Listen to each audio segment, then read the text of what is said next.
ओम नमो भगवते वासुदेवाय नमः। बोलिए लक्ष्मीपति श्री विष्णु भगवान की जय। प्रिय भक्तगणों, आज आषाढ़ माह कृष्ण पक्ष की अमावस्या तिथि है। आज अमावस्या व्रत है। शास्त्रों के अनुसार इस व्रत को करने और कथा सुनने से सभी पापों का नाश होता है। इस लोक में भोग और परलोक में मुक्ति मिलती है। हिंदू पंचांग के अनुसार आषाढ़ का महीना हिंदू वर्ष का चौथा महीना होता है। इस महीने के खत्म होने के बाद वर्षा ऋतु शुरू हो जाती है। आषाढ़ अमावस्या के दिन दान पुण्य किया जाता है। पितरों की आत्मा की शांति के लिए धार्मिक कार्य किए जाते हैं। इस दिन पवित्र नदी में और तीर्थ स्थल पर स्नान करने से कई गुना फल मिलता है। तो प्रिय भक्तजनों, आज मैं आपको सुना रही हूँ आषाढ़ अमावस्या की बड़ी ही दुर्लभ कथा। इसे कृपया करके पूरा सुनिए, क्योंकि तभी आपको फल प्राप्त होगा। तो आइए कहानी शुरू करते हैं। एक समय की बात है, एक ब्राह्मण अपनी पत्नी के साथ रहता था। वो दोनों ही भगवान विष्णु के बहुत बड़े भक्त थे। दोनों प्रतिदिन अपना ज्यादातर समय भगवान के ध्यान और पूजा पाठ में बिताते थे। ब्राह्मण का घर धन धान्य से भरा हुआ था, किंतु संतान न होने के कारण यह दंपति अत्यंत दुखी रहता था। एक दिन ब्राह्मण ने अपनी पत्नी से कहा, मैं तपस्या करने के लिए वन में जा रहा हूँ। इसके बाद वो भगवान पर भरोसा और संतान की कामना लेकर वन में तपस्या करने के लिए चला गया। ब्राह्मण को कठोर तपस्या करते हुए कई वर्ष बीत गए, लेकिन उसे फल की प्राप्ति नहीं हुई। अंत में हार मानकर ब्राह्मण ने अपने जीवन को समाप्त करने का निर्णय लिया। अपना जीवन समाप्त करने के बारे में सोचकर उसने पेड़ की डाली पर फांसी का फंदा डाल दिया और अपने गले पर बांधने लगा। तभी वहाँ पर सुख अमावस्या प्रकट होकर बोली, हे ब्राह्मण, तुम्हारे भाग में 7 जन्म तक कोई संतान नहीं लिखी है, किंतु मैं तुम्हें 2 कन्या का वरदान देती हूँ। तुम अपनी एक कन्या का नाम अमावस्या रखना और दूसरी का नाम पूर्णिमा रख देना। तुम अपनी स्त्री से कहना कि वो 1 वर्ष तक सुख अमावस्या का व्रत रखे और अमावस्या के दिन 1 कटोरी चावल भरकर उस पर दक्षिणा रखकर दान कर देना। सुख अमावस्या की बातें सुनकर ब्राह्मण घर आया और ये पूरा वृत्तांत उसने अपनी पत्नी को सुनाया। सुख अमावस्या के आदेश अनुसार ब्राह्मणी ने व्रत रखना आरंभ कर दिया।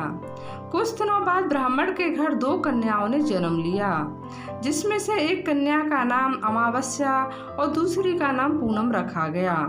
जब ब्राह्मण की दोनों बेटियां बड़ी हुईं, तो ब्राह्मण ने उनका विवाह कर दिया।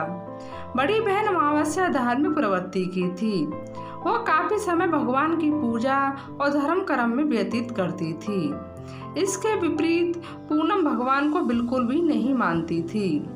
बड़ी बहन अमावस्या के घर में सुख समृद्धि का भंडार था, पर छोटी बहन के घर में दरिद्रता छाई थी।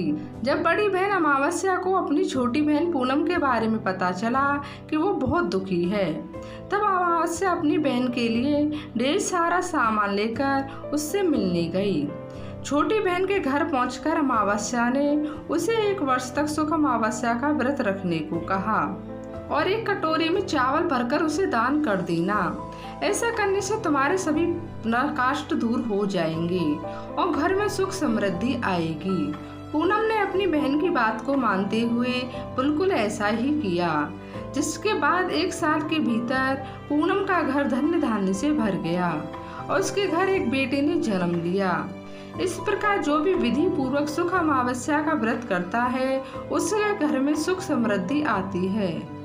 अब सुनिए आषाढ़ माह में सुनी जाने वाली लक्ष्मी माता की कहानी। एक गांव में एक साहूकार रहता था। साहूकार की एक बेटी थी। वह हर रोज पीपल सींचने जाती थी। पीपल के वृक्ष में लक्ष्मी जी प्रकट होती थी और चली जाती।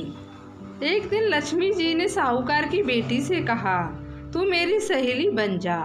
तब लड़की ने कहा कि मैं अपने पिता से पूछकर कल आऊंगी। साहूकार की बेटी ने घर जाकर अपने पिता को सारी बात कह दी। तब उसके पिताजी बोले, वो तो लक्ष्मी जी हैं, अपने को और क्या चाहिए, तू लक्ष्मी जी की सहेली बन जा। दूसरे दिन वो लड़की फिर गई। तब लक्ष्मी जी पीपल के पेड़ से निकल कर आई और कहा, सहेली बन जा। तो लड़की ने कहा, बन जाऊंगी, और दोनों सहेलियां बन गईं। लक्ष्मी जी ने उसको खाने का न्योता दिया। घर आकर लड़की ने माँ बाप को कहा कि मेरी सहेली ने मुझे खाने का न्योता दिया है। तब बाप ने कहा कि सहेली के जीमने जाओ, पर घर को संभाल कर जाना। तब वो लक्ष्मी जी के यहाँ जीमने गई तो लक्ष्मी जी ने उसे साल दुसाला ओढ़ने के लिए दिया। रुपए दिए, सोने की चौकी, सोने की थाली में 36 प्रकार का भोजन करा दिया। जीम कर वो जब जाने लगी तो लक्ष्मी जी ने पल्ला पकड़ लिया और कहा कि मैं तेरे घर पर जीमने जाऊंगी। तो उसने कहा, आ जाइयो। वह घर जाकर चुपचाप बैठ गई। तब बाप ने पूछा कि बेटी सहेली के यहाँ जीम कर आ गई और तू उदास क्यों बैठी है? तो उसने कहा, पिताजी मेरे को लक्ष्मी जी ने इतना दिया, उनके प्रकार के भोजन कराए, परंतु मैं कैसे जमाऊंगी? अपने घर में तो कुछ भी नहीं है। तब उसके पिता ने कहा कि गोबर मिट्टी से चौका लगाकर घर की सफाई कर ले। 4 मुख वाला दिया जलाकर लक्ष्मी जी का नाम लेकर रसोई में बैठ जाना। लड़की सफाई करके लड्डू लेकर बैठ गई। उसी समय एक रानी नहा रही थी। उसका 9 लक्खा हार चील उठाकर ले गई और उसके घर पर वो 9 लक्खा हार डाल गई और उसका लड्डू ले गई। बाद में वो हार को तोड़कर बाजार में गई और सामान लाने लगी। तो सुनार ने पूछा कि क्या चाहिए? तब उसने कहा कि सोने की चौकी, सोने का थाल, साल दुसाला दे दें, मोहर दे दें और सामग्री दें। 36 प्रकार का भोजन हो जाए, इतना सामान दें। सारा सामान लेकर बहुत तैयारी करी और रसोई बनाई। तब गणेश जी से कहा कि लक्ष्मी जी को बुलाओ। आगे आगे गणेश जी और पीछे पीछे लक्ष्मी जी आईं। उसने फिर चौकी डाल दी और कहा, सहेली चौकी पर बैठ जा। जब लक्ष्मी जी ने कहा, सहेली चौकी पर तो राजा रानी की भी नहीं बैठे, किसी के भी नहीं बैठे, तो उसने कहा कि मेरे यहाँ तो बैठना पड़ेगा। फिर लक्ष्मी जी चौकी पर बैठ गईं। तब उसने बहुत खातिर की। जैसे लक्ष्मी ने करी थी वैसे ही उसने करी। लक्ष्मी जी उस पर खुश हो गईं। घर में खूब रुपया और एवं लक्ष्मी हो गई। साहूकार की बेटी ने कहा, मैं अभी जा रही हूँ, तुम यहीं बैठी रहना, और वह चली गई। लक्ष्मी जी गई नहीं और चौकी पर बैठी रही। उसको बहुत दौलत दी। हे लक्ष्मी जी, जैसे तुमने साहूकार की बेटी को दिया वैसा सबको देना।